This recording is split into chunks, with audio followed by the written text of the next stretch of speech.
వెంకటేశ్వర విషయంలో అయితేనేమి,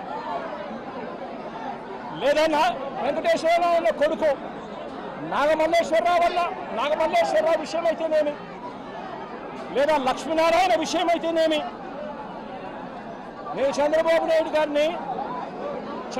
నాయుడు గారిని సూటిగా ఒక మాట అడుగుతా ఉన్నా.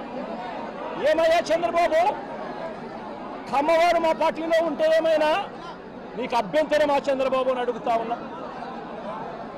కమ్మవాళ్ళు పుట్టింది కేవలం చంద్రబాబు నాయుడు గారికి ఊడిగం చేయడం కోసమే పుట్టారట.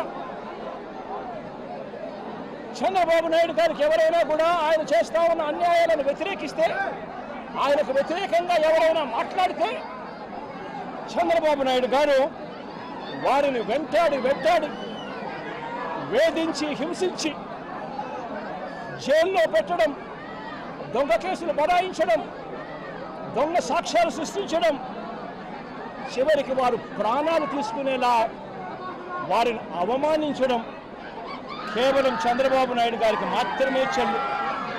నేను అడుగుతా ఉన్నా, ఏం పాపం చేశాడని నాగమల్లేశ్వరరావును చంపారు అని చంద్రబాబు నాయుడు గారిని గట్టిగా నిలదీస్తూ అడుగుతా ఉన్నా. ఏం పాపం చేశారు అని చెప్పి తనను పొట్టను పెట్టుకున్నారు అని అడుగుతా ఉన్నా ఇదే చంద్రబాబు నాయుడు గారిని.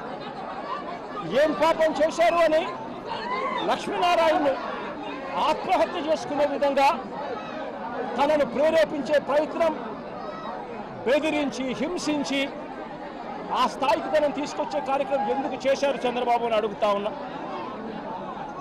ఏం పాపం చేశారని వల్లభనేని వంశీని ఇదే కమ్మ సామాజిక వర్గానికి చెందిన ఎక్స్ఎమ్మెల్యే, ఆ పార్టీకి సంబంధించిన ఎక్స్ఎమ్మెల్యే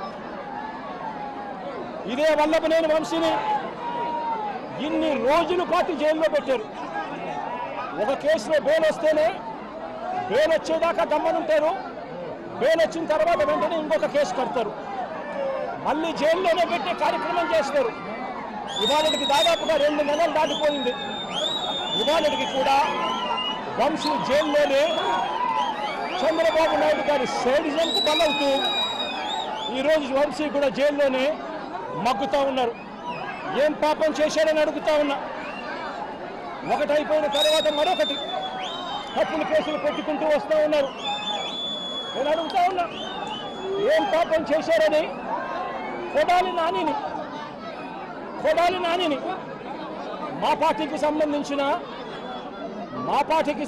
మరో కమ్మ నాయకుడు, మా పార్టీకి సంబంధించిన ఎక్స్ మినిస్టర్ కూడా ఏం పాపం చేశాడు అని చెప్పి తన మీద తప్పుడు కేసులు బనాయించి తనను హరాస్ ఎందుకు చేస్తా ఉన్నారని అడుగుతా ఉన్నా ఇదే చంద్రబాబు నాయుడు గారు. ఏం పాపం చేశారు అని అబ్బాయి చౌదరి, బెంగళూరుకు సంబంధించి మా పార్టీకి సంబంధించిన ఎమ్మెల్యే, ఎక్స్ఎమ్మెల్యే ఏకంగా 9 కేసులు పెట్టారు. ఒక కేసు అయిపోయిన వెంటనే మరొక కేసు పెట్టి అబ్బాయి చౌదరిని చిత్రహింసలు గురి చేస్తూ ఉన్నారు. ఏం పాపం చేశాడని చెప్పి ఈ మాదిరిగా చేస్తా ఉన్నారని అడుగుతా ఉన్నా. నా పక్కనే దేవనేని అవినాష్ ఉన్నాడు. అవినాష్ ఏం పాపం చేశాడు అని చెప్పి అవినాష్ను కూడా కేవలం